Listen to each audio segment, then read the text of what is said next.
All right, Larry. Okay, Larry, we're live. I Hello. had a really good chance to not do anything last week, so I really appreciate it, and I'm glad the Astros came through and won a lot of games to make it a positive week for everybody.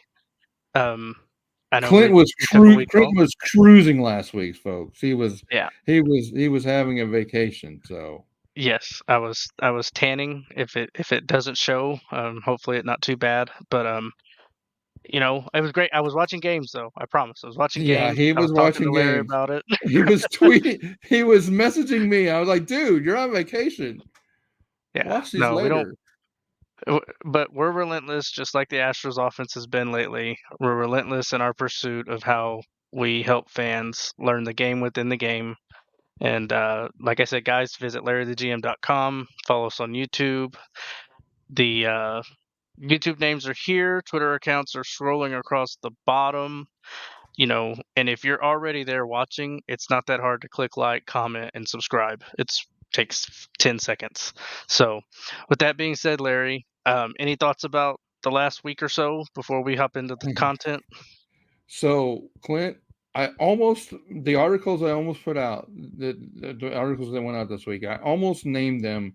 It was the worst of times. It was the best of times.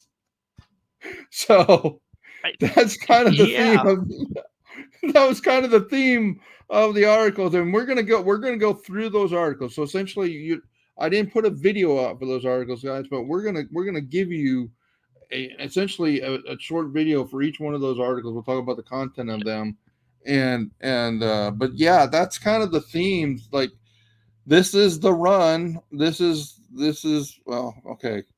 I'm just gonna tell everybody come front. Clint and I have had a certain themes that we've been saying for this for a long time now, and you're gonna hear it like it's not we told you so. It's just like, look, this is what the numbers said, that they're not as bad as we all were worried that they were. Now they're still only 500, right? They got a lot of work to go. And then I saw some hot headline that they're not happy with their winning streak. They want more. And like, good boys, just be greedy as can be, get as many wins as you can get while you're hot. And so, guys, just know that we're gonna be. It's gonna be a little bit of a celebration this tonight. So Yeah. We're let's. gonna we're gonna yeah, we're gonna pat ourselves on the back a little bit, and we're gonna what I believe, and I know Larry believes, and I believe anybody who follows us believes.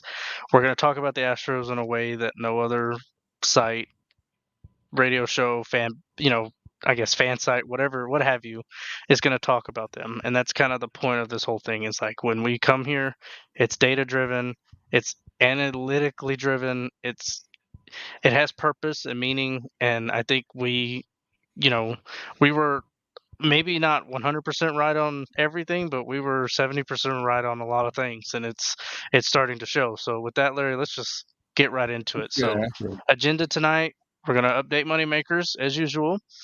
We're going to talk about how the Astros rose from the dead in these past couple of weeks, how they're turning a corner, and what was a great weekend for them with that series against the Orioles. How the West can be won. What's not to love about Hunter Brown lately? He deserves AL or whatever the Pitcher of the Month award is. He deserves all of them at this point. He's been phenomenal. We're going to talk a little bit about an article that Chandler Rome wrote, and we're not going to talk about it in depth, but there's a point to it, and we'll get to that. There really is no update on Abreu besides what has happened, but we want to touch base on how that kind of has played out for them since he left, and that was, 11 games ago.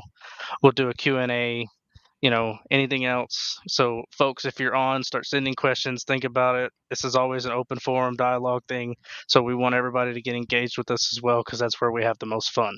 So, did I miss anything, Larry? No, I just like reiterate. If you're watching this on Twitter, please jump over to the YouTube side. Yeah. That way you can comment with us, and like the videos. Clint's got his link to his YouTube channel. I got my link to my YouTube channel.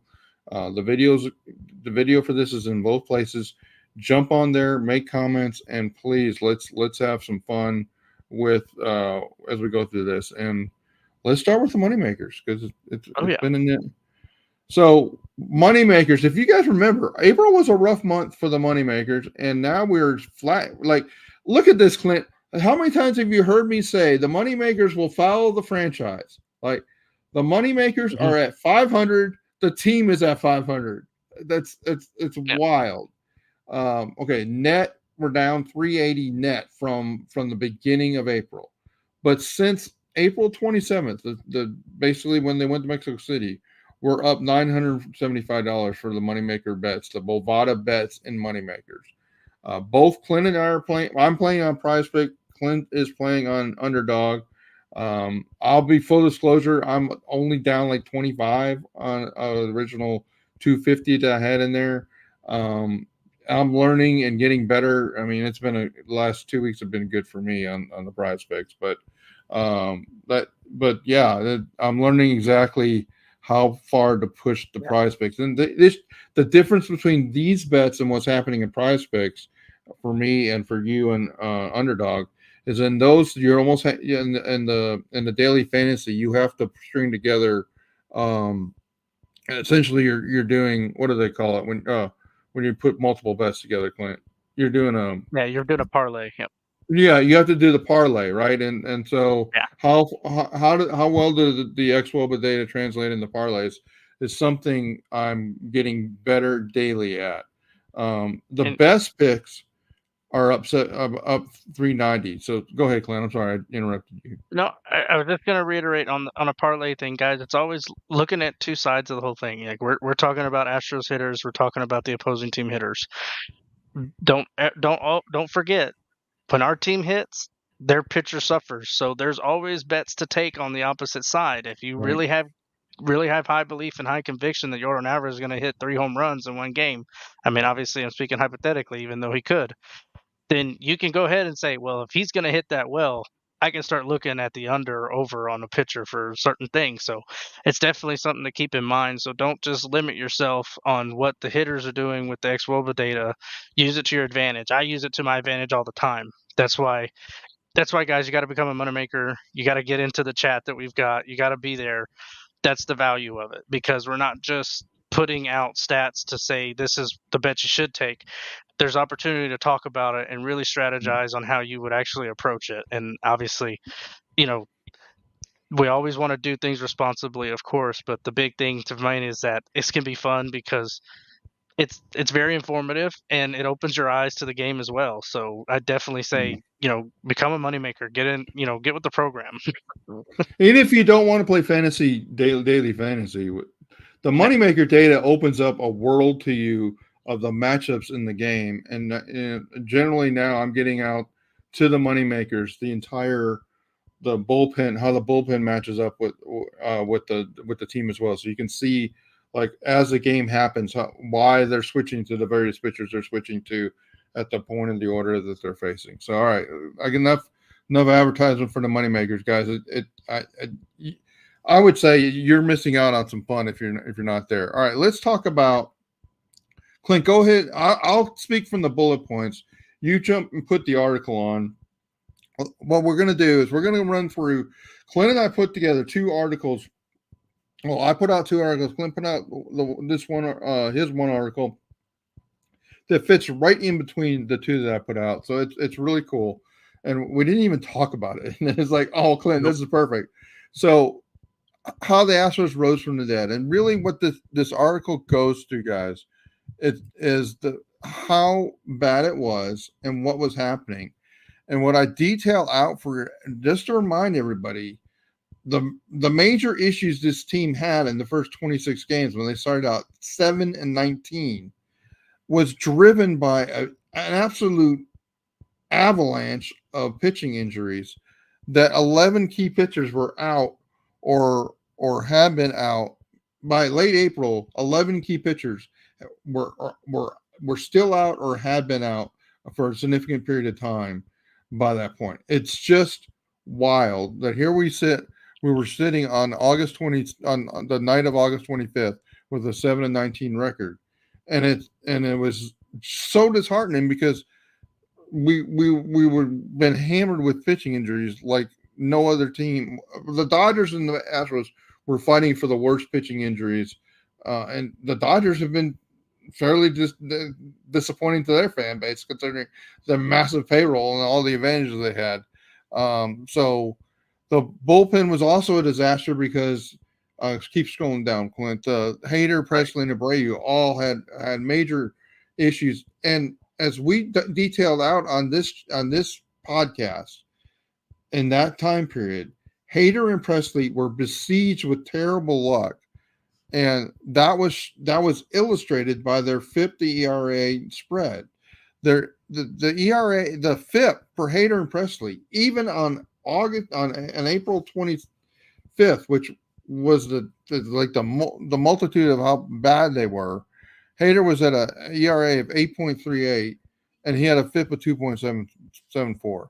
Presley had a 7.45 ERA and a FIP of 2.84. The pitcher I was actually most worried about at this time period was Abreu, who both his FIP and his ERA were elevated, and that's been solved too. So these big three, all of the big three were, or two of the big three were horribly unlucky, and Abreu was a huge concern. Of course, then we had the hitting issues with Abreu, and guys, we'll close the book on Abreu before we're done with tonight. But his negative 27 WRC plus by late April was just terrorizing to the rest of the offense.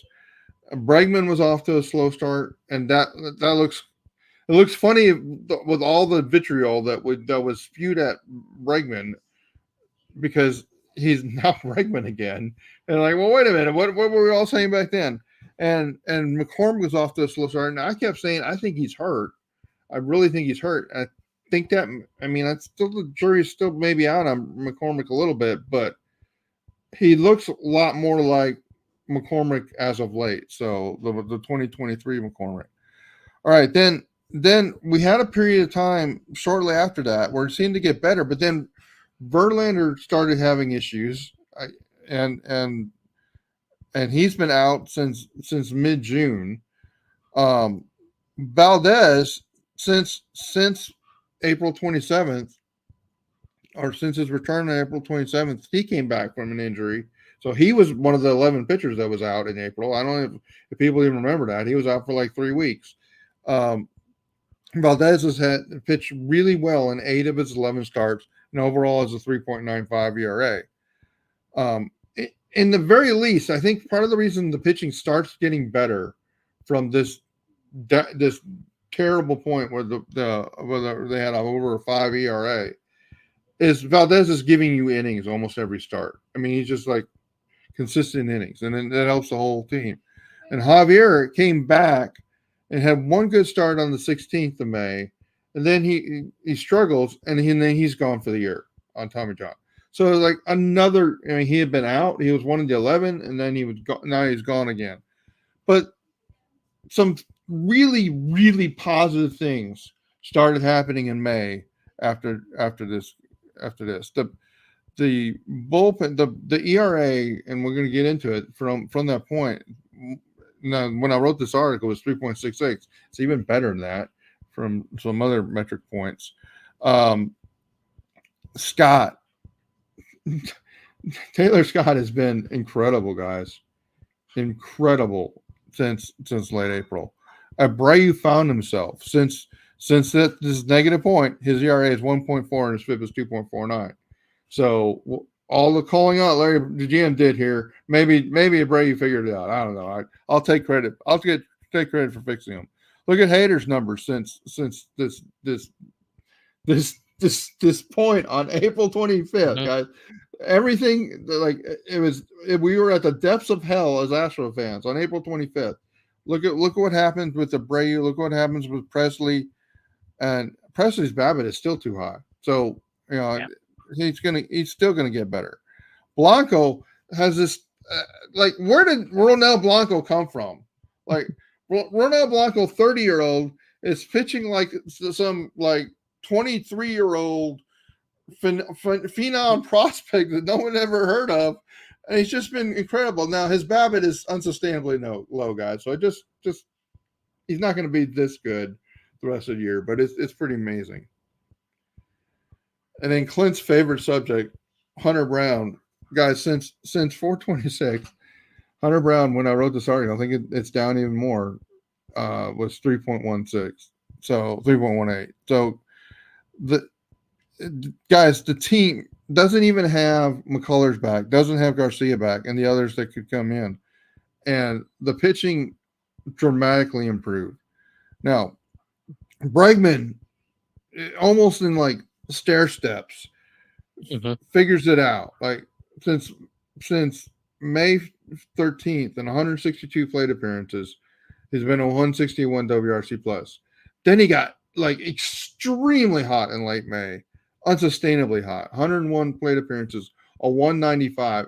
He's cooled down a little bit in June, but even since June 12th, it's a 165. We'll take a 165 from Alex Bregman the whole I would rest of say the year. this cool down is more than welcome. we'll, we'll let Alex Bregman be Alex Bregman, and he's back, Yeah, guys. He's the Alex Bregman. Now, he probably is not hitting 165 the rest of the year, but even if he hits 130, that that is more than enough. Now, since getting into a groove in early June, McCormick has looked like 2023 McCormick. Now, I think it's down to 158 after his last game, but like 31 plate appearances, 173 WRC plus.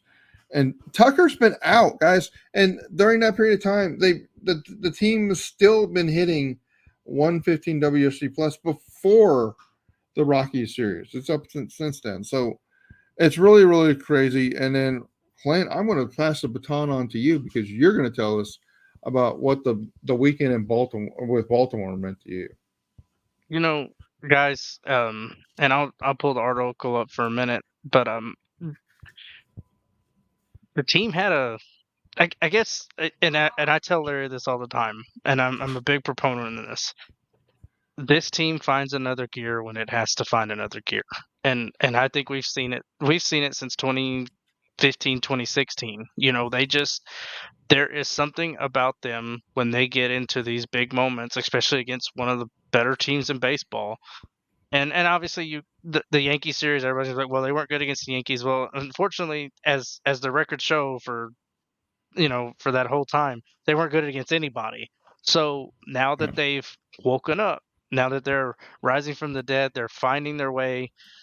I mean, they couldn't have played a better series against the Orioles. I mean, from a pitching standpoint, from a hitting standpoint, we saw base hits. They were driving the baseball. Their approach at the plate was better. It was just I don't want people to forget how good this team actually is, and I feel like a lot of the fan base forgot where the talent is and how great they are. And we're doing a lot of this, most of this, all of this without our MVP and Kyle Tucker, and I think that's just really hard to speak to what I guess how valuable this time frame is. And I think what it does is it unlocks these players from a psychological standpoint too, where they're not pressing anymore. We're going to talk a little bit more about pressing. We're going to talk a little bit more about passing the baton, but we're seeing stretches where, I mean, the first game against the Rockies, what is it, 4 or 5 base hits in a row to start the game. We're passing the baton. We're simplifying. We're driving the baseball hard, and I want to. I just want to say it. Hunter Brown, Spencer Arrighetti. I don't want to sit there and say we're fortune tellers or any way, but we've been Larry and I have been very high on them and had a lot of belief in them. And for Arrighetti to go pitch the way he did, I know it's the Rockies, but to execute at the level he did was great. And to Hunter Brown to continue to execute at a high level is just phenomenal. And I just, I want us to take a minute to think about that. And I want you to think about the schedule that's coming up. We're going to, I wrote this before the Rocky series. We got the Mets coming, the Grimace Mets. I don't know. We're going to get the Grimace Mets or we're going to get the actual Mets. Remains to be seen. I know they're hot, so it's going to be a really fun series, in my opinion. Two hot teams, the Blue Jays, the Twins, the Marlins, and the Rangers right before the All-Star break. I told Larry before we went live, that series in Seattle, the 19th, 20th, and 21st, right after All Star break, is going to be huge. And I don't want to discount, how good Seattle's been this year, but I also just want to. We're going to have a freaking great weekend of baseball right after that. And so, guys. this is why Dana Brown and them are not wanting to sell. This is why there was belief in that. And I also think they finally found their way about the Jose Abreu thing. And so, with that being said, like I said, they have the quality pitching. They have the bullpen that's going to get better. We've talked about that. We've reiterated that that's going to come around. The offense can be there. It is showing up. And their defense can be great in those big moments. So I think there's a lot of reasons to be optimistic. So with that being said, we had a big turnaround over the weekend. We're 500, and now what we really need to talk about, and I'm going to let Larry talk about it, is how the West can be won. Yeah. So when this is one of those days I woke up and I said, all right, we're gonna write. The original article was going to be how the West can be won, right? And then I started writing all this like history, and I was like, this is getting really long, Larry. I was like, wait a minute, this is 2 articles. This is like we gotta show how we buried that other team or how we've risen from the dead, and then look forward. So that's why you ended up with 2 articles, the one 2 days ago and the one today, and the how the West can be won. What I really wanted to go through is chronicle like how good the team has become and what that can mean for the rest of the year. So scrolling down to the purple table, Clint, you can just leave it right there. So I told you guys like from 426, that's like a signature date. What has the team done since then? Right. There was 26 games before then, and they've played 54 since. So it's more than double the time period, Mhm. right? Since that time, the Astros are now were since that April 25th date, they are 33-21. Well, of course, they're 40-40. I knew that. They were 7-19, and now they're 40-40. So that means they were 33-21. Well, maybe you probably knew that, but do you understand that that means they're the 5th best team in baseball in that period of time? And like, okay, so my question that I ask keep scrolling down, Clint, that I ask at the bottom of this, like, what's more important? What do you think is a better indicator of this team? What they were on April 25th or what they've been since April 26th? Like the one is a small sample size. They were decimated by pitching injuries, and since then, when double sample size, they've been doing great. Now, yes, Gabby, we do have some limitations of a lot of these great pitchers that we're pumping up. Right, they are going to have some innings limits. They're going to have to manage that. That's what I think. When Verlander gets back, they're going to have a 6-man rotation. I think when Garcia comes back, you may see Ronald Blanco go to the bullpen. You're like, how can we send the ace to the bullpen? Well, it'll be because of this, because they're going to manage his innings, right? And so I think there's going to be things that happen, and if McCullers can actually start, you may see Hunter Brown go to the bullpen too. Imagine Hunter Brown and Ronel Blanco in place of the guys that are in long relief for your team. Like Joe Espada can turn to the bullpen and say, "Who wants to pitch tonight?" Right? That's what it's going to become, and that's where I would see that Arrighetti, Brown, Blanco all potentially go to the bullpen. Maybe they, Clint and I think we talked about maybe they do some sort of like skip start situation where they go 10 days in between starts and you spread them out even further that way. So one of the things I really want this fan base to get hold of as we look forward is the projection system have already, I believe, have already caught up with where the Astros are, and they're already looking at the schedule strength, which is something I talked about. Clint, you and I talked about that in week 1. Like Yep. this schedule is horrible early, and it's a piece of cake for like the 120 games left, and after that, and we're in the middle of that. Yes, we have some tough Hmm. series, but we have the tough, like we had Baltimore in between the 2 easiest teams in baseball, and so that's what we're talking about. Like the team has got a much easier schedule to deal with for the rest of the season, and that's built into these models. And I know it's a lot of numbers on there. Pay attention to a couple things on this chart. Pay attention to the colors. And what this is a listing of the Fangraphs projections for the AL contenders. I lopped off the bottom three, and you'll notice that there's three teams from the American League West on this chart. There's four teams from the American League Central, and there's five teams from the AL East. Now, you can argue that the Rangers, Tigers, and Blue Jays no longer need to be on this chart, okay? Well, then there's two from the American League West, three from the American League Central, and four from the American League East. The point is the Astros are playing in a division with a lot less contenders in it than those other teams in those divisions. They have to play each other. And they're going to beat up on each other in some way, some means, or some fashion, right? So the current playoff projection for the Astros is 51.5. Fangraphs is telling you they think it's better than even odds that the Astros are in the playoffs. It's been a while since we've been able to say that. But they think the Astros are going to win 85 games. That's what the 84.7 means, right in the middle of that chart. All right. Mm-hmm. So scrolling down, so this is Larry taking a little bit of a victory lap. All right. Forgive me for this. But I put out projections for the rest of the schedule on May 1st. And I said, hey, in May, this team's going to win 17 games. Well, they only won 15. Then I said in June, they're going to win 16 games. Well, guys, if you ask me today, I think they're winning 17 games in June. And so that's what the blue table above that. This table right here is now where I expect these two teams are going to be, the Mariners and the Astros, for the rest of the season. You can literally see what I believe is going to happen with these teams month by month. And if you see the bold line in there, I think both these teams are finishing 87 and 75. Well, I don't care what you think. Tell me what experts think. All right, well, fine. Fangraphs says they're going to win 85, and the Mariners are going to win 87. Scroll back down. Yeah, Clint. And Baseball Reference says the Astros are going to win 84, and the Mariners are going to win 86. Baseball Prospectus says the Astros are going to edge out the Mariners for the division, guys. And so it's not just crazy Larry the GM being super Astro fan.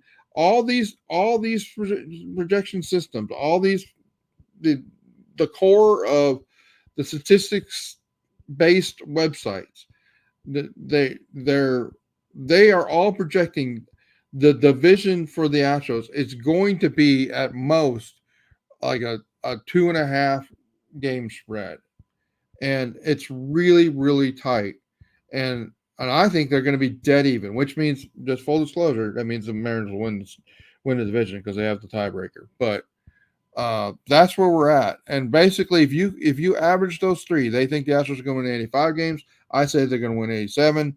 And if you average the three numbers, they believe the Astros are currently at 53.8% chance of the postseason.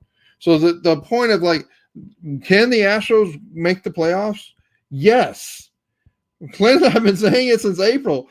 Don't fret. This team can still make the playoffs. And now it's starting.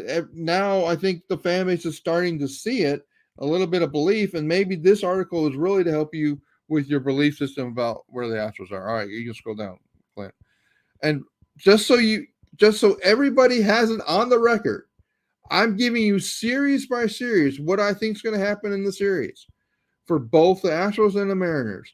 And you can see, you can track along with Larry as the series happen, what I think is going to happen, and it'll lead to the month. And Clint, your series, I think this is the big series of July. I'm being conservative. I think they'll win one of the three, right? And that's because, they're on the road, and that's just the way I think a series. The point I'm making is, guys, I'm not being ultra Astros fanboy with these. I am predicting what I think is really going to happen in these series, and I think what I put together is fair. All right. So then the next chart, and I know that there's a lot. I wrote in the preamble, okay, get ready because I'm going to give you a ton of data. this was one of the tables I put together, and this is really a matchup table. Like, how many times do these teams play each other? And so you can be asking yourself, like, how many times do the Red Sox and the Yankees play? Well, it's on there. You just follow the two lines. And you'll notice that if these are the contenders, how many times that's the black boxes that are following the cascade down. That's how many times the teams are playing the other contenders. The Astros are only playing 42 games versus the other contenders. The Mariners are only playing 39 against the other contenders, and the Twins play only 42. But everybody else plays more. Everybody else is playing more games against contenders in the AL. Then you can go down to the group of four teams. I said, what about the four top teams in the National League? Because, guys, the National League has four really good teams, and they have a whole bunch of teams that are basically all at the same level. And, like, I'm not going to worry about all those teams that are, within, I don't know, 3 or 4 games of 500. I'm going to focus on the top teams. And so, yeah, Brandon, they actually have a home field advantage. The Mariners are really a hard team to talk about because their home stadium is the most pitcher friendly stadium in all of baseball, or second most. So it's a team you really have to pay attention to fit minus on. That takes away the road to home variability. But, guys, the bottom two lines of this table are probably the most important things to be thinking about. That's why they're in bigger font. If you consider all the contenders, the American League contenders and the National League four best teams, the Astros have played 48 games versus those teams. The Royals play 44, and the Mariners play 45. And so you can see relative. So when you want to, like, can the Astros win the wild card? Think of this table, because it'll make you clear, like, all these other teams are going to be beating up on each other in the American League because they're all playing each other. And the Astros really, I mean, the Astros don't even play the Rangers and the Mariners that much. They only have 12 games left with them. So that's either good or bad depending on your perspective of it. But they're not going to be losing ground to them by playing them. They just need to win. They just need to beat up on all the bad teams that they have left on the schedule. All right, Clint, that's the point of that. So why am I so optimistic? Well, I kind of talked about it before in Rising from the Dead article. This is data that includes data from the Colorado series. Guys, since May 12th, all right, number one, you see the data, the 4.07 ERA for April 26th. Since April 26th, they're 3.58 ERA. But since May 12th, the Astros ERA is 3.17. That's the second best in all of baseball. Has anybody told you that? Has anybody told you the Astros ERA is second best in baseball since May 12th? Probably not. Now, the warning is the fifth's not quite that good, and as Clint and I chronicled, like, we're really paying more attention to the fifth, but the fifth's the ninth best. I'm just here to tell you, and I'll show you in a minute why. If the Astros have the ninth best FIP, they're the ninth best pitching team with the hitting team that they are. This team can go very, very far if they just get that level of pitching. So, guys, the point is all the numbers, the strikeouts are better. Everything is better than it was, and everything. And you can see where the numbers project for the rest of the season. Now let's talk about, like, these five pitchers are all probably going to be available. And all of them are probably going to be vying for spots. Like, we're going to go for, like, everybody that wants to tell the Astros to trade for a pitcher. My answer is, like, who are you going to take off of the staff? Because you can't take too many of the players even off the staff. They don't have options. I mean, you say, well, we'll take Seth Martinez off. We'll take Sean Dubin off. Okay, well, that's two. And you're going to take Arrighetti off. Okay, maybe you take Arrighetti off and give him some rest. But you're not going to get to 5 without him starting to make a tough decision. You're going to say, well, do I really want Penn Murphy back, or do I want Blossman, or do yeah. You're going to start questioning who's really the best. And you know what that is? That's a good problem to have. That's going to be when this pitching staff really can even be better than I just told you that the projections could be. But guys, McCullers is, of all the players on this group of 5, he's the one that really drives the averages even better. Garcia is basically even with everything that the staff is going to be doing, which means he's going to fit in right in the middle of the pitchers on the staff, which means he's better than some. He's not as good as others. The point is, guys, we are going to be a better pitching team in the second half of this year than we've been. And so there's reason to be optimistic. And is it as good as it's been since May 12th? Probably not. But is it about the 7th to 10th best pitching staff? Probably so. All right, Clint, let's go down. Let's talk about hitting. So, I mean, we talked a lot. I mean, you can also pick up the link to the quick bite that I did, the impact of Abreu on the pitching staff or the hitting staff or their record, really. This table, if you really spend some time with it, is going to blow your mind. So I broke up the season into 4 sections of time.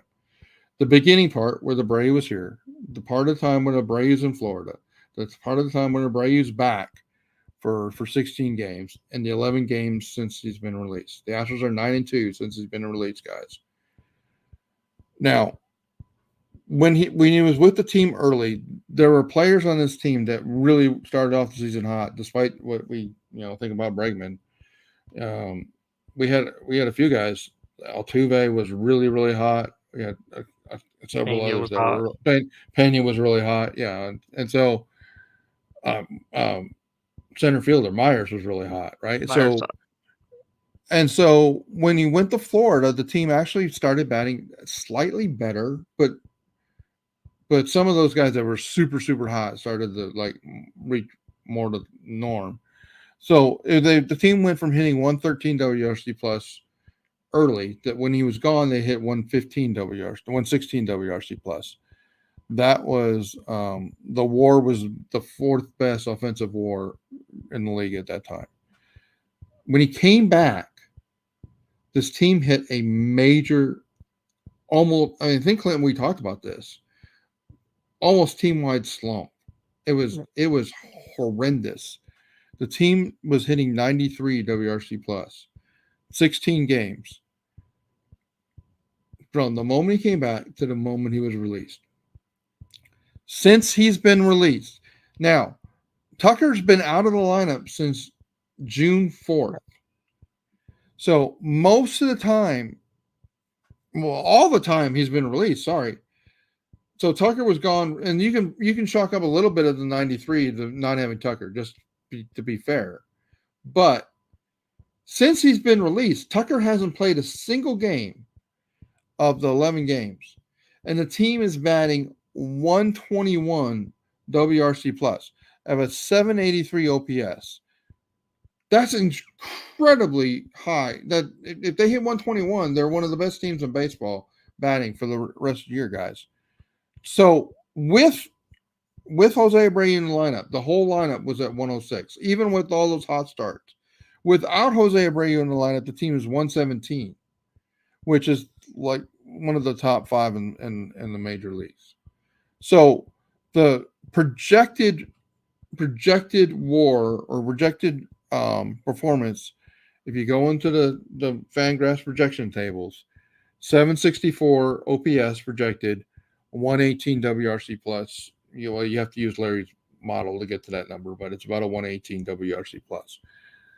That WAR number that they have for the rest of the year for the offense, 16.5 is the 4th highest. This team is a top 4 offense, and it could be a top 8 pitching staff. That's good enough to get into the postseason. Now, is it good enough to win the World Series? Guys, there's some really, really special teams. We might not, this team's not built necessarily to win the World Series. I don't think they're going to trade given the status of the team where they are, to to, to make them a World Series contender. They get hot between now and the end of I mean, every time somebody's talked to me about trades, I said I can't address that until like July 25th. Come to me on July 25th, and I can tell you what I think the team should do as far as trades. But between now and then, you know, it's all up in the air because of where we're at.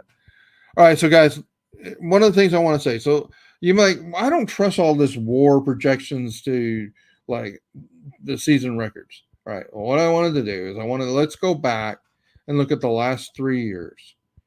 All right. So in 2021, the team was the number one team in WAR batting, and they were the 11th team in pitching. So that they were sixth, and they had a 95 and 67 record, which was the fourth best record in baseball. In 2022, you remember they were a great pitching team. They were the best WAR pitching team.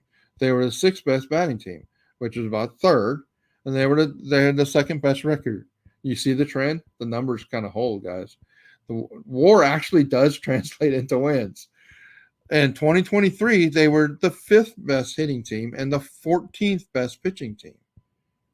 And everyone was like, "Well, this is a great team." Well, they were the ninth best overall WAR team by the ninth average ranking WAR team by that, and they were 70 and 90 and 72, which was tied for sixth, seventh, and eighth, all tied.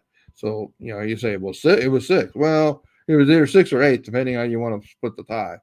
So really close. So in the early part of this year, for year to date, the team has been the ninth best hitting team, and they've been the 23rd best pitching team. You know what that is? That's 16th. You know what that is? That's average. What is the team? 40 and 40. Average. 15th best team. So I just told you that the projection systems are saying that the team is going to be the fourth best hitting team, and overall their projections are still only the 12th. And I think that's a little low. That would be the eighth best team. That's a playoff team if they can get there. That would project to be on a 46 and 36 record. That would be 86 wins, right? A lot of things are projecting the same area of 85 to 80, 88 wins. That would be the eighth best record. So, guys, that is where we are. So a lot of things are pointing to an 84 to 88 wins this year. Clint, if we go back and roll the tape to the August sessions, I think we were saying, I know it's a terrible start, but I still think this team can win 85 to 88 games. Yep. I still think they can do it. And so is 84 to 88 games enough to get into the postseason? Well, look at the records of all the third wild card team for the last 9 years. Some years, yes. Some years, no. And so, can they make it? Well, I think based on the way that with all the contenders is lining up in the American League, I think they're going to beat up on each other enough to where, if the team gets to 86, I think they're in. If the team gets to 83, probably not.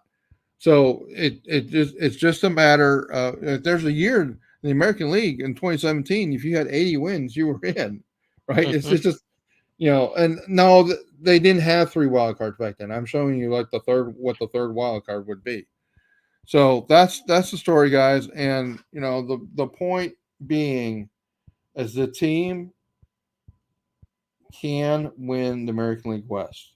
The matchup with the Mariners and the way the schedule falls out, they can.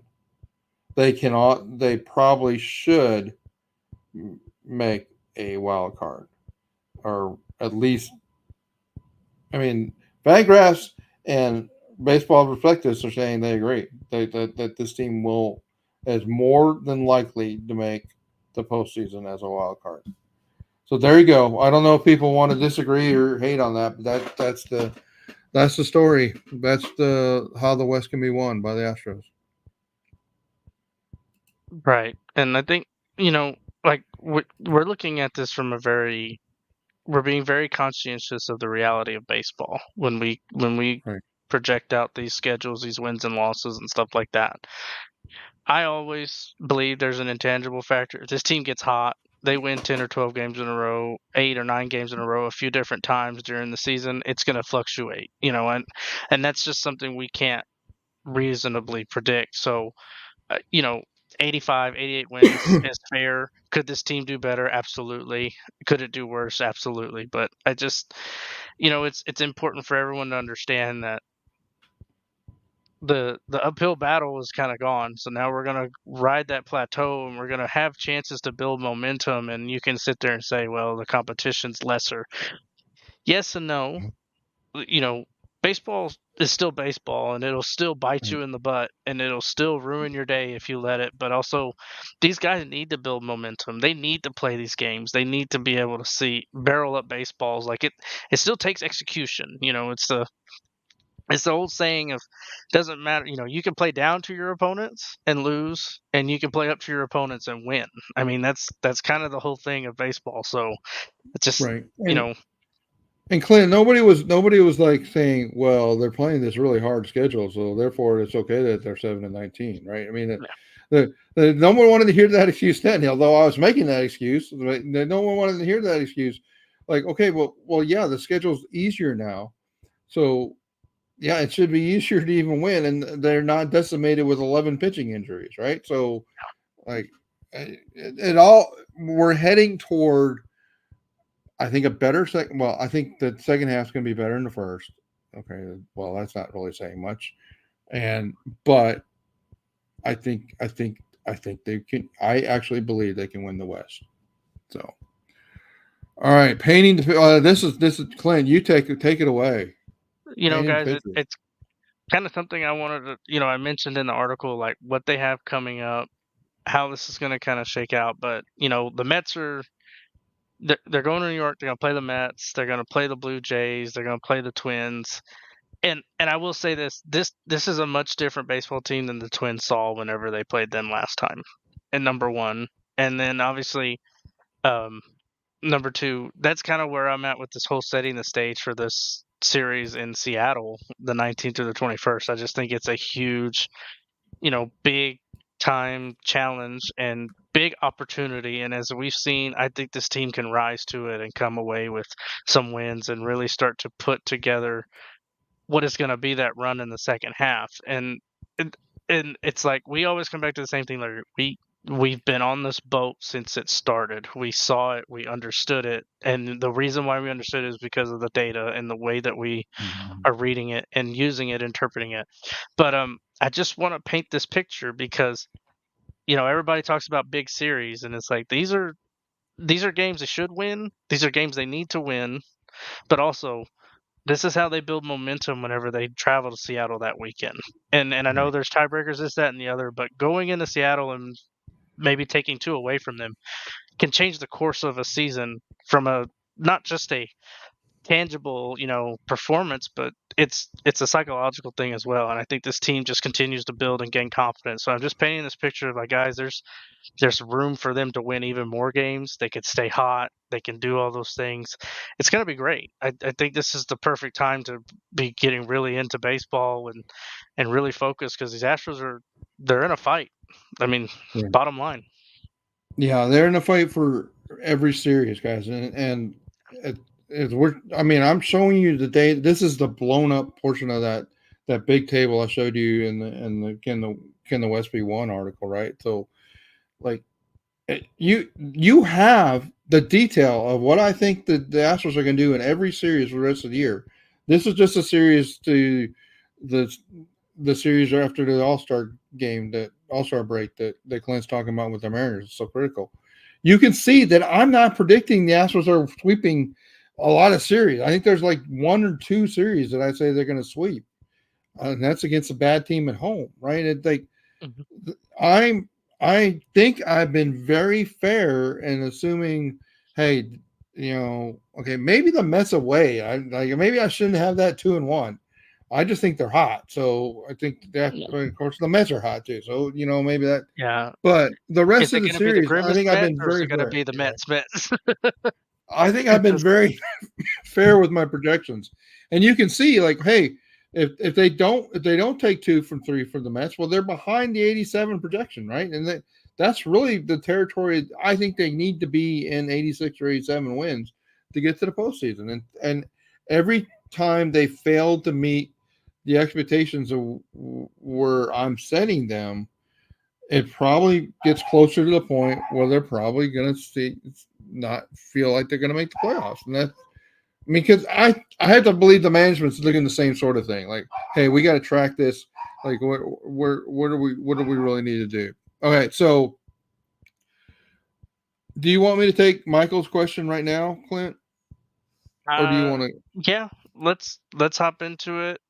We can talk about Hunter Brown in a second, but I don't want to Okay, miss any questions as well. okay, so I'm going to tell you something that no one else is saying. I'm trying, like, I guess I won't share the screen, but I'm looking at the baseballtradevalues.com website right now. And anybody that's followed the website knows that when we get Percy, that people don't want to hear you. That know that when we talk about trades, I'm going to the people that are literally running a website. They are setting trade values that they are essentially building a surplus value trade value. Number one, they are labeling Vladimir Guerrero as a very low availability.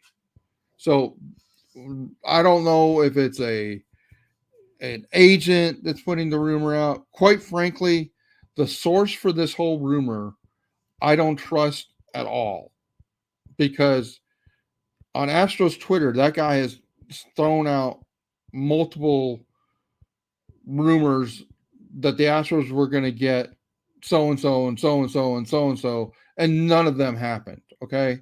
So he's been right a few times right before the things happened because somebody whispered to him. The team could go get Vladimir Guerrero. Brandon, that's one of the really key issues. Vladimir Guerrero is going to make like $20 million and probably making like 25 next year. So he's not a rental, but you have to question, like, are you going to get the value back from him? Now, I would tell you from a full disclosure, the age Vladimir Guerrero is, and right-handed hitter be ideal for this lineup. But Jim Crane would have to buy into a huge, huge salary change. I mean, guys, I've only written about the 2025 payroll Armageddon for 3 years, right? And it hasn't gone away. Now, the only caveat to that is if you want to pay for Vladimir Guerrero, then don't let JV get to 140 innings this year. Okay, just you. That's one way you maybe make it happen. I think that's going to lead to some real negativity in the clubhouse. So number one. So full disclosure, I don't really. I won't believe he's truly available until the Blue Jays really fall out of contention. They're close, so things can change almost on a weekly basis here. Vladimir Guerrero on their website has a surplus trade value of 4.8. Now, if you know anything about trade values, you will realize that is less than Jake Myers, Chas McCormick, Joey Loperfido, Luis Baez, Zach DeCenzo, Zach Cole, Spencer Arrighetti, Alex Bregman, Alonzo Treadwell, Alberto Hernandez. No, Alonzo Treadwell. That's so. If you tell me I can trade Alonzo Treadwell and get Vladimir Guerrero Jr. and Jim Crane's willing to pay the price for from a salary standpoint, that he feels so bad about playing amateur GM and says, don't worry about the cost, we'll go into CBT3 territory, then I'm all in. I don't think any of those things are true. I don't know that I even agree with the trade values website, and that the Vlad Guerrero trade value is that low. If it's double that, then you're talking about Chas McCormick plus, which is probably more accurate. Um, so I haven't dived into this. No, Gabby, he's not a great fielder. So guys, I think this is a distraction. It's like most of these distractions, you're gonna have to say, like, does that make financial sense for the Astros when most of these people are telling you about rumors that are out there? Yeah, it could be DeCenzo for Vladdy, right? But like, We bring okay, in a whole nother slew of questions. Sorry. what do you do for third base then in the future? That's what I mean. You have a pending free agent, Alex Bregman, and you have no viable replacement at the moment. So we're hypothetically thinking about a scenario that once you bring in that $25 million in payroll, you're affecting extensions and everything else that Right. happens beyond this year. You That's going to be where Jim Crane and Dana Brown and them have to make that decision and decide: are we going to just pay up or not? Yeah, I mean, do you want to do without Kyle Tucker because you went and got Vladimir Guerrero Jr.? That could be the calculus that has to be done, guys. I if they It's do gonna be it, a much well, different question if he was a free agent after this season. That's what I'm saying. Is like if he was a free agent gonna walk, it's a different situation entirely. yeah, right, right. And so, Clint, the good thing is, if it happens, we'll be here and we'll discuss what the ramifications of it, right? Yeah. And then it'll become more clear. If he comes and he's already come with a agreement to sign an extension, and then okay, well then we'll Yeah. ask questions That's the about other Tucker thing then, too. right? That's the other thing too. Is Blue Jays are probably looking for a suitor that can accommodate him and his desires for an extension. And I don't. The Astros. It just to me it doesn't fit. But if they were to do it and Jim Crane were to open the coin purse and decide to shell it all out, I'd give him some respect for that. Right. All right, guys. So let's get back to let's talk about Hunter Brown. Let's talk about Hunter Brown. So Hunter Brown, like, it's been, well, to the outside world, to not Clint and Larry, but to the outside world, Hunter Brown appears to be two completely different pitchers. The Hunter Brown through April and the Hunter Brown since May. And I say that because Hunter Brown had a 9.78 ERA at the end of April, and he has a 2.2 ERA since May 1st. Okay, but Hunter Brown had a 5.72 FIP at the end of April. Like, okay, well, that's not good, Larry. Okay, but it's 4 runs less than the ERA, right? Mm-hmm. He had a 444 BABIP at the end of April. There is no way that Hunter Brown was going to allow hits at a rate of 444 BABIP, period.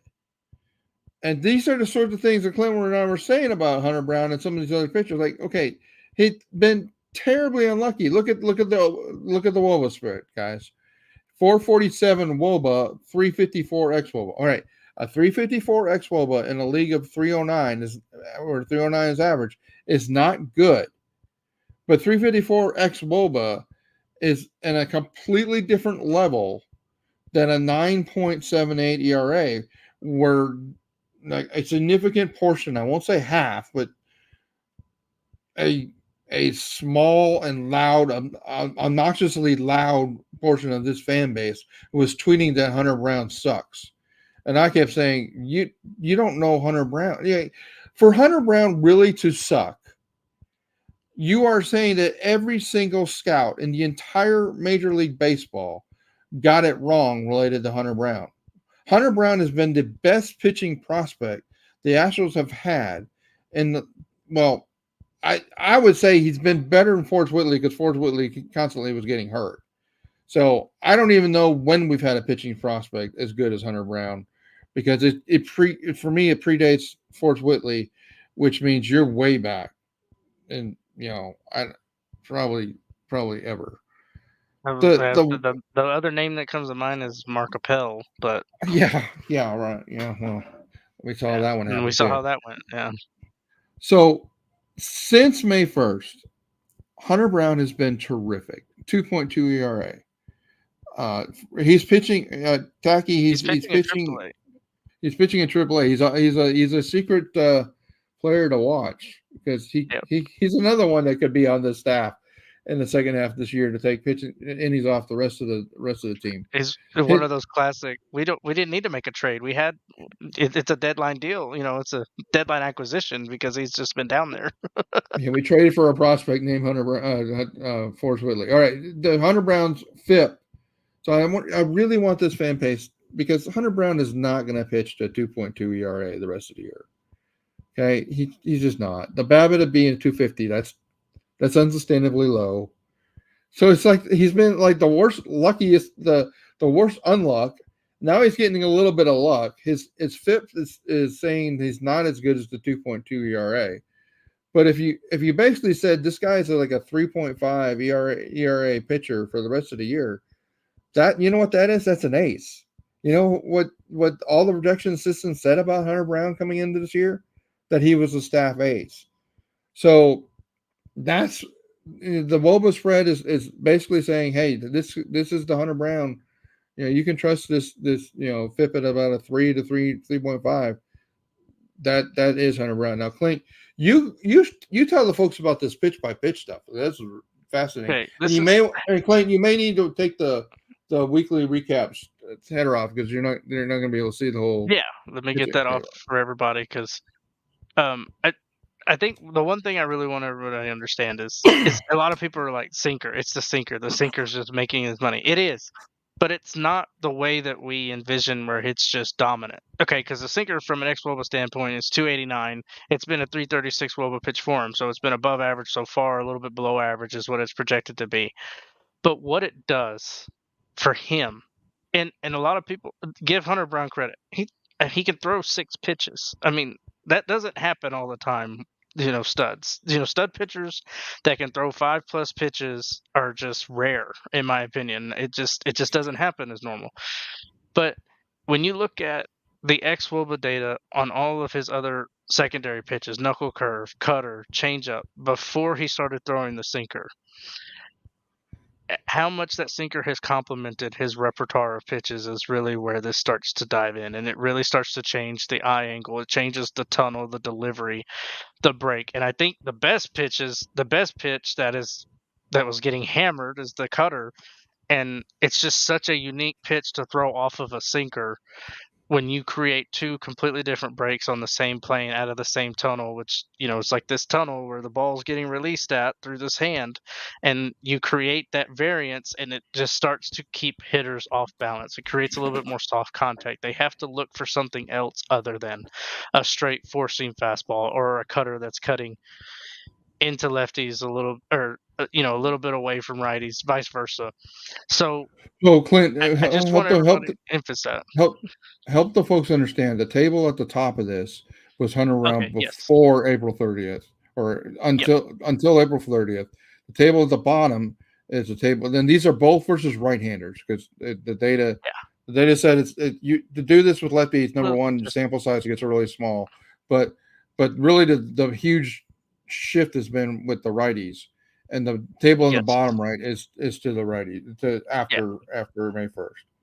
Yeah, sorry everybody. The charts correlate with that May 1st date on where we started to see the change and where the sinker kind of came in and how this data is split between those 2 time periods. And and like we said, we don't expect Hunter Brown to continue to pitch at this incredibly high level, but I think he's going to be pitching at a high level for the rest of the season because he's been able to implement a pitch that really that complements everything else in his repertoire. And I think that's the bigger thing is like when you could take hitters off of some of your below average pitches because you have to throw that pitch, when you can create something that gives you a little bit more control like the sinker does. And it was also kind of one of the things that the Astros organization pushed on Forrest Whitley a year or so ago, moving into a sinker, creating something that has movement but also has more control. It's opened up another door for Hunter Brown to work against hitters. And I think, and for me, the most value that these starters can give you is when they get that third time through the lineup and how they're able to really navigate, especially when they're 70+ pitches in their 5th or 6th inning. that's where the money is made for them because this bullpen can't afford to pitch a plethora of innings over and over and over again. We saw what that did to them at the beginning of the season. So the adaptation is just phenomenal, and I just give credit to Hunter Brown and don't discount the talent. He's great. He's going to be a great pitcher for the Astros for very many years, and as long as he's under control, I guess is the best way to say it. Well, and Clint, one of the numbers here we should probably really highlight is the exit velocity numbers between these two Yeah, groups of period of time. Guys, he went from being hit at 91.3 average exit velocity to 84 point. Guys, a, a 7 mile per hour shift of exit velocity is not think about it. like that. That's not small. That's massive. That's insane. It's interesting because the barrel percentage per plate appearance went up a little bit. The exit velocity has gone down. The hard hit percentage has gone down. So he's clearly the pitches are working. And then, we can get into a huge rabbit hole on why that's the case. It's just softer contact, even though you're squaring it up as softer contact because it's a sinker. It moves a little bit more. You're catching less of it. Mhm. It's just those caveats to the whole thing. But, thank you, Larry, for pointing that out as well because it's just like there's just so many of the right things started to happen for him when he you know introduced that pitch and started using it. But I think this is more of a case of this is Hunter Brown pitching like the guy that we know he was going to be. Correct. So Hunter Brown, really good pitcher. Stud. Who knew? Yeah. Tell us about Bregman's comments and what it means to Well, you, Clint. my big thing with this, and I've seen some fan base, some folks just really upset. Like they don't look like they have any passion. They don't have any heart. These guys are very stoic, and I think that's what's very unique about this roster and this team compared to all other MLB teams. Is we got a lot of personality out there and MLB bat flips, the hype and stuff like that. But Chandler Rome put out this article. They were talking about how they're swinging too much. Alex Bregman mentioned the whole offense needs to take more pitches, and I think I just wanted to read it. These guys are working really hard. They're just not telling you. It's not visible because they do it differently. I mean, anybody who is sitting there thinking that Joe Espada is not the right manager, it's I think it's really hard to make that judgment right now.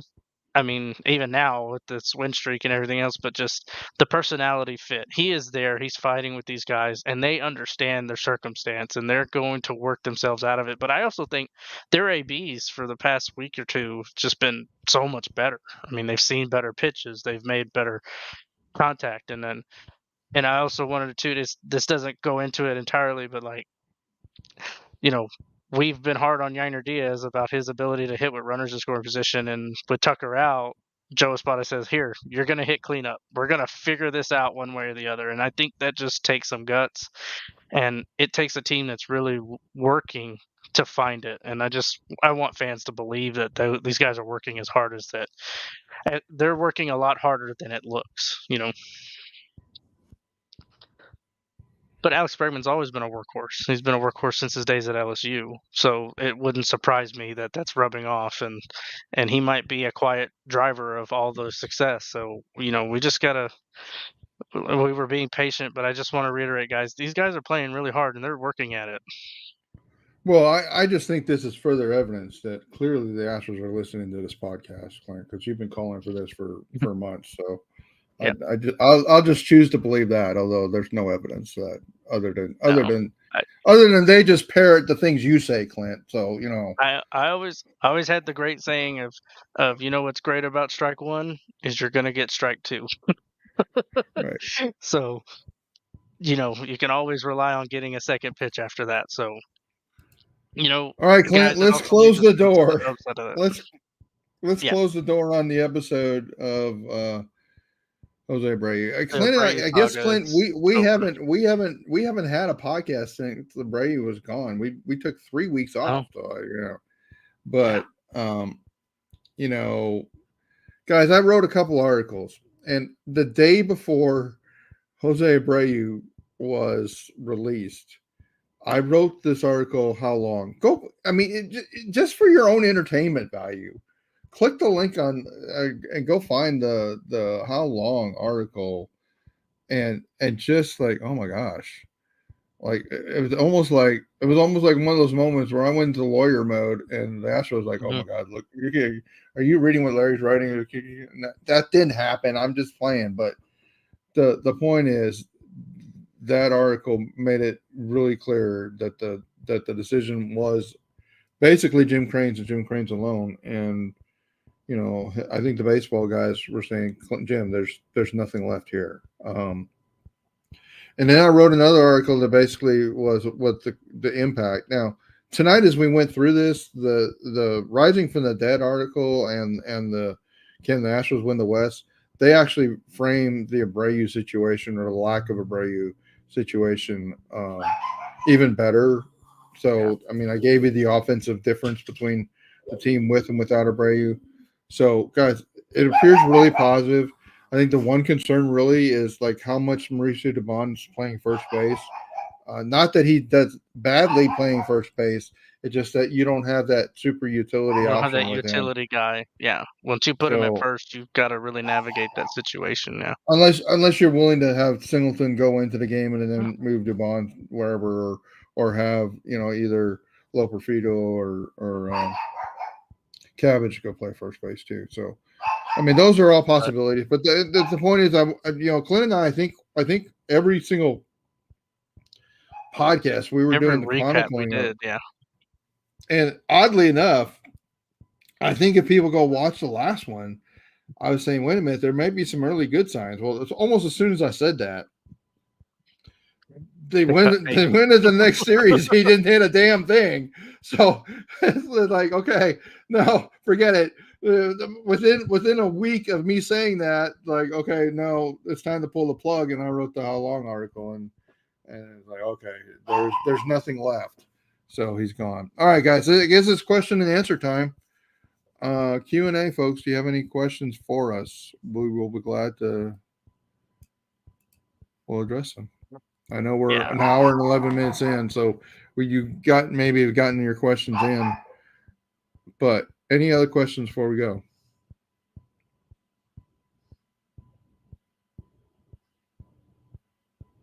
I don't see anything, Clint. I know No, we I'm not seeing anything. I maybe know we should get a we good. may have passed Gabby's question about whether Vladimir Guerrero Jr.'s offense was upside was worth the move, and I think just from a dollar perspective, that's where you really have to crunch that, because Yeah.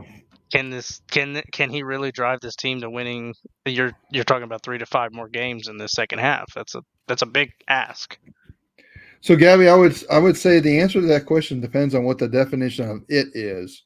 Yeah. What is his offensive upside worth it? Well, in the context of your previous question, is like, well, is it worth his perceived negative impact on defense? Well, I would say yes to that question. His offense would be worth the potential defensive liabilities he has.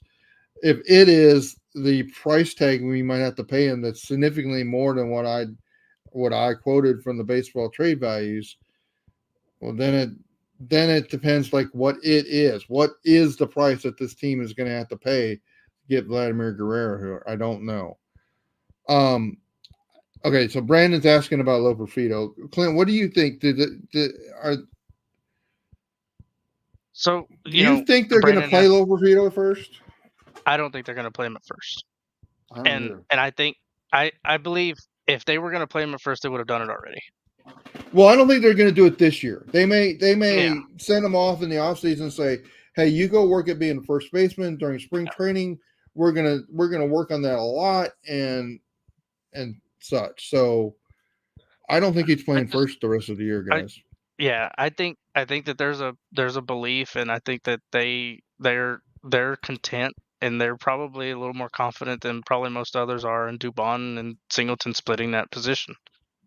And Yeah. I think from an offensive perspective, that may be the better play there, overall, just because they do kind of give you the opportunity to address splits and stuff like that. I don't know if you can really do that with Loperfido and Dubon. I think Dubon has more upside in that regard, just from versatility standpoint. So what I mean is, like, if they were gonna let him play first, especially this season, you would have there were some opportunities where he could have done it. especially with the offense, the lineup, the situation that he was facing against righty pitching. You think, oh well, this is a good setup for him. Let's start him, and we can make the adjustment afterwards. But first base is a tough position. I know a lot of people don't think about it as much, but it's a cornerstone position on some teams, especially with good defensive teams. They need great defensive first basemen to help set up those plays. So Brandon also said, is Singleton on the roster after the trade deadline? So why wouldn't he be? I was gonna say, you're implying that we trade for somebody. Yeah, so Clint, I guess I haven't really said that here. Let me back up for a minute, guys. I don't think the Astros are making a major trade this year. I know that is like against everything, every other media outlet is pushing at you.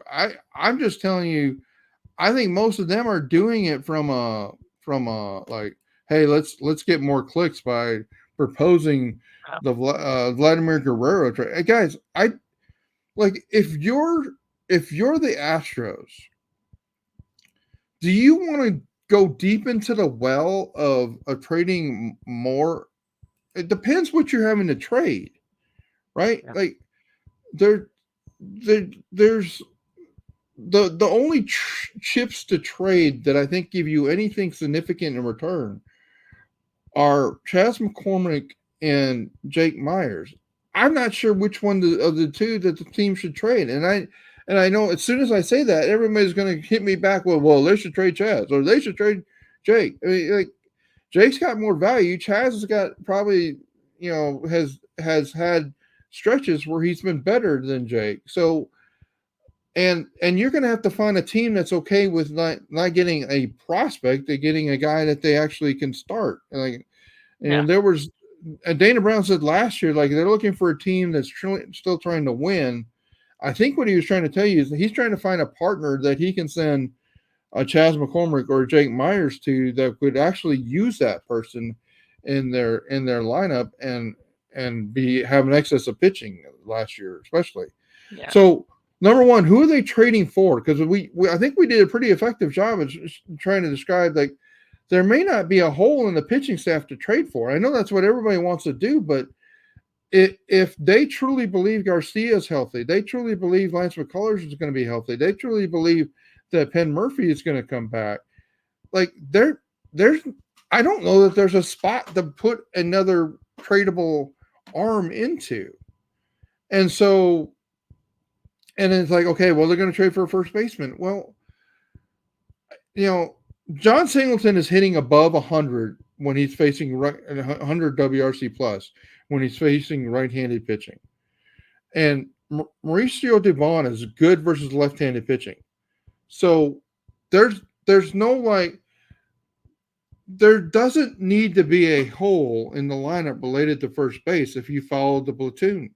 And that's pretty much what they've been doing without Abreu there. So I'm not sure that I don't know that getting a right-handed first baseman is in the cards. And here's the thing. If they get a right-handed first baseman, is that player better than Mauricio Dubon playing first base? And I get it that Mauricio Dubon's utility is worthless at that, but when he's playing first, but as we described, he doesn't have to play first the entire game. But it's like, okay, why would Mauricio Dubon be playing first base? Well, because there's a left-handed starting pitcher. How long is that left-handed starting pitcher staying in the game? Well, he's probably out by the sixth inning. What is most likely to come in, and let's say Singleton's batting or Mauricio Dubon's batting seventh, right? When is that part of the lineup going to see another left-handed pitcher? Well, I mean, if they started with all righties, they're probably not. They're going to be the bullpen's going to go righty against them. Well, if you start, then you can bring Singleton in, And you can say, well, then I don't want to take you. I don't want to take Dubon out of the game because I need him as a utility. All right, go put him in left field. Go put Alvarez at DH. You know, it's like what I don't understand is like what are we trying what issue are we trying to solve? And I think it's possible, like when everybody gets healthy, if we get Caratini back and we get everybody back, that you're gonna see a Kessinger back on this team, or whoever they want as their 13th batter on the bench is nothing but a defensive replacement in the infield. And that's really why the Kessinger was there, just as an emergency. Hey, my two infielders are hurt today. You know, we need another infielder.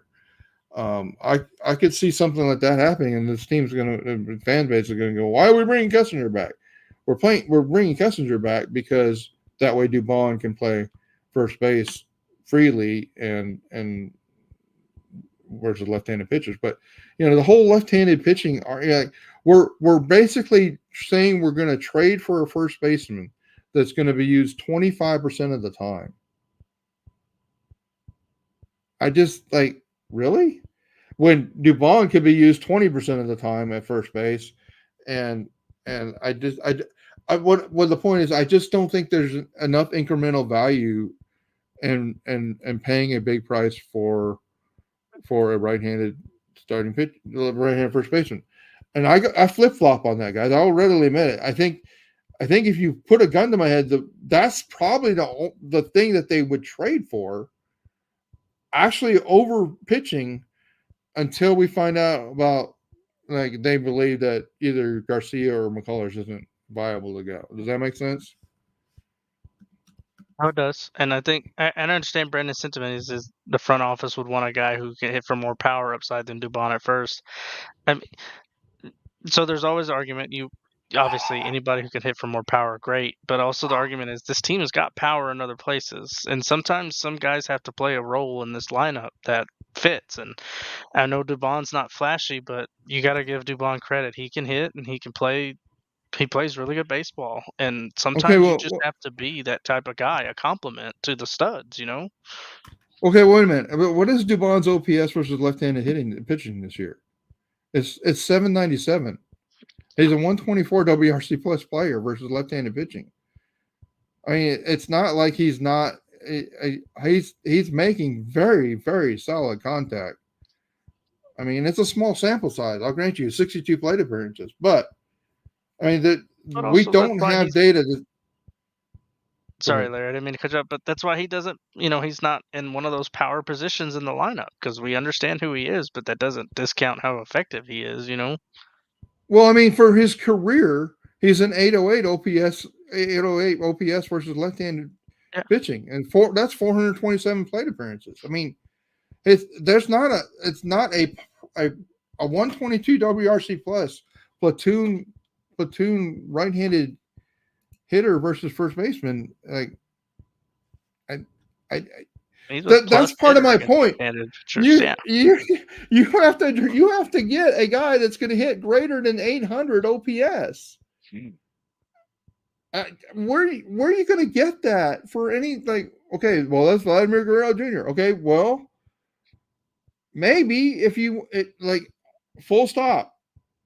Vladimir Guerrero Jr. comes to play at first base. He's playing every day at first base, but like, what, like, can Jim Crane afford that, guys? He just is accepting a large payoff for Abreu. It's not like, no, that financial commitment didn't go away just because you don't see him every day. Yeah. And I understand, Brent. Either way, it's just they could 100% be thinking that. Absolutely, they could be thinking we need a power bat at first, and we, like I said, that one question leads to 3 or 5 other ones. So it's going to be interesting to see, and I think a lot of it's just going to be dictated on how well they play over this next 3 or 4 weeks. Well, and I think the question really comes down to, what does the team really think of John Singleton? I think like John Singleton's OPS versus righties is 683, right? I mean, it's a 102 WRC plus. That's the state of baseball today. That's slightly above average. And we think of John Singleton as a big slugger, but like his OPS is less than Mauricio Dubon's. Yeah, and So he's a little bit more power driven than he is contact driven, and so right. that explains a lot of that. But and that also plays into that. Does he think he'd give a AAA guy a chance at first? John Singleton is going to be the one that determines that opportunity. Right. But do you think anybody at AAA is better than John Singleton at this point? Well, and I don't know. I mean, this is a question that one of the prospect guys would have to answer. Like, what how well did Loperfido do in the 10 games he started at first base? How well did Trey Cabbage do at the 12 games he started at first base in AAA this year? I don't know.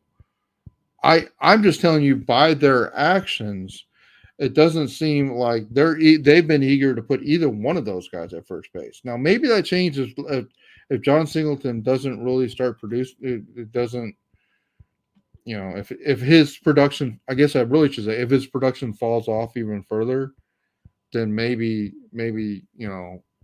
he becomes um, somebody they can move on from. Scott, I agree. Uh, I don't. You call that? Let me show that, Clint. yep. I like guys. I think this fan base has been so conditioned to think that the financial situation we had from 2017 to 2022 is the financial condition that we've been in 2023, 2024, and 2025. And it's just not the case. This team is millions of dollars, like less than $10 million, almost no matter what they do, unless it's a full fire sale, from hitting the CBT3 threshold next year. And you can say, why? They're going to be losing. They'll lose Bregman. And like, well, because the arbitration numbers for the guys that they're going to keep continuing arbitration, they're going to eat up all the salary you think they're losing. And guys, I just don't think that this franchise is going to go over the CBT3 threshold. And, as long as John Singleton produces, I mean, within the context of this, see, here's the thing, guys. Most of us want to fix this offense because we saw what the offense was. But, guys, I just told you, since Abreu's left, they're hitting at 121 WRC plus.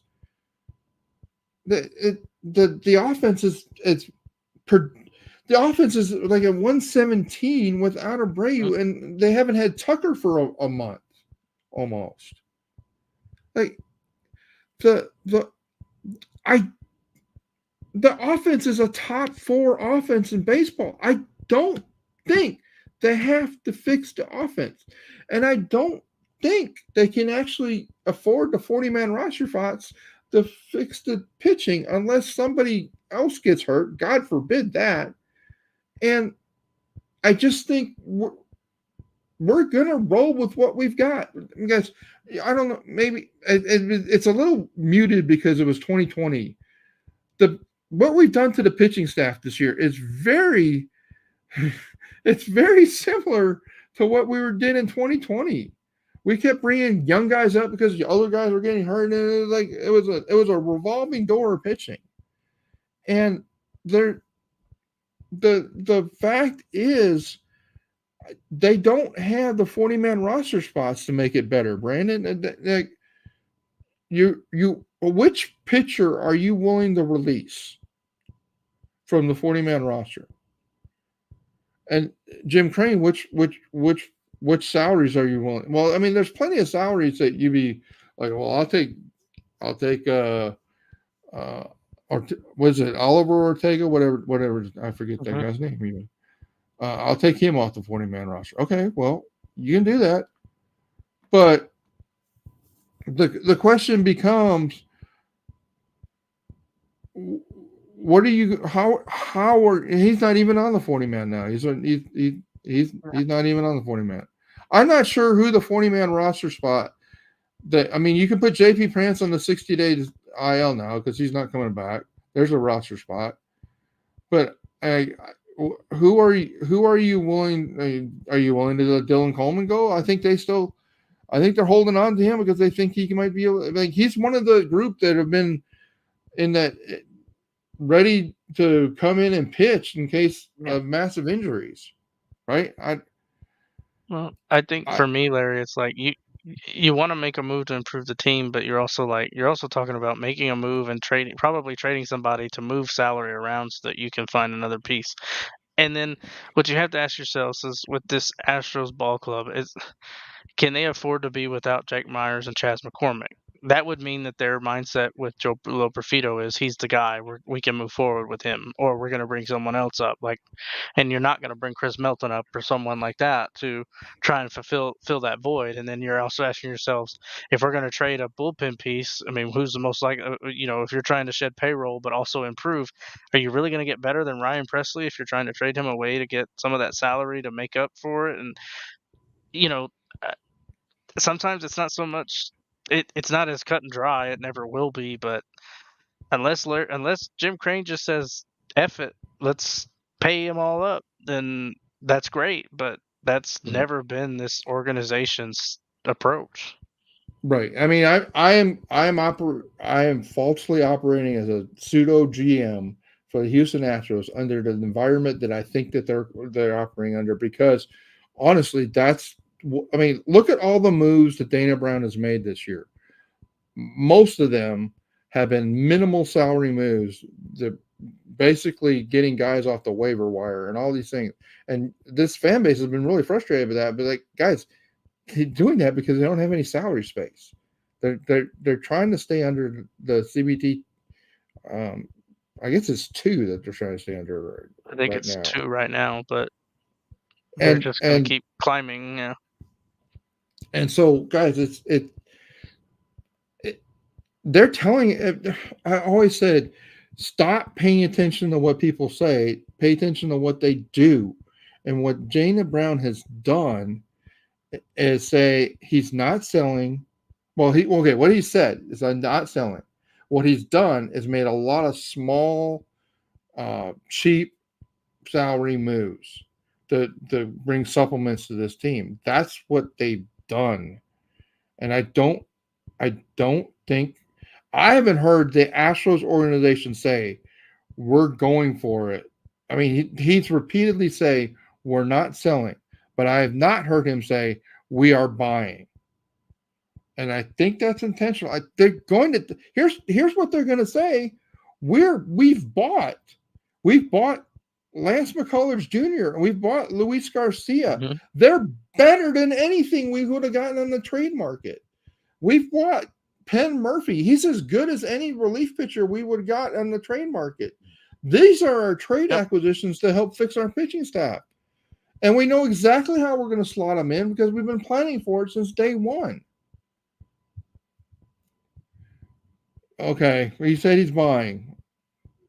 That's the first. Then Brandon, I haven't heard him say what he's buying. We're definitely going to buy. Okay, well, what is he going to buy? Because he hasn't been buying anything. Yeah. I mean, be careful. He could be saying he's buying. I just told you what he's buying. He's buying Lance McCullers. He's buying Luis Garcia. I don't think he's. I don't. It could be he's not trading. He's not trading Melton to get something here. I think the fan base has got unrealistic expectations. I really do. Yeah, I would be very, very upset if we were to make a trade similar in that regard to give up Melton for something and kind of what we've done with JV and Gilbert. It just, yeah, right. And this and Brandon, you're right because this is kind of like this is what is kind of frustrating about this whole discussion. Baby. July guys, 25th. Like whatever that Thursday is. Show. we will be here. We will be here we'll go 3 hours. I will break down every single we'll go over every single player you want to buy, what their trade value is, who the Astros could possibly trade. Remember last year the trade deadline, I gave you every single prospect and like, are they a player that the Astros would be willing to buy or out of their organization? Who are the ones they're willing to sell? I'll go through. I will have that list. But I just like guys. The problem is I just don't think there's many assets that this franchise has to sell that are going to deliver a lot of value. It's I think that the most, and this is why Clint, when you said I think when Dana Brown is talking so glowingly about Joey Loperfido, I think he's doing that because he wants to be able to sell to his fan base. The reason he sold Jazz McCormick is he has that much confidence in Joey belief Loperfido. in. Yep. And I think we've alluded to that a few times. Like the outfield is going to start to become another one of those places where you've got some young upcoming prospects. You've got Joe Loperfido, you've got Chaz, you got Jake. You've kind of got a plethora of things kind of happening there, and there might be some decisions that need to be made around that. So it's just kind of like I guess everybody should just bookmark it now.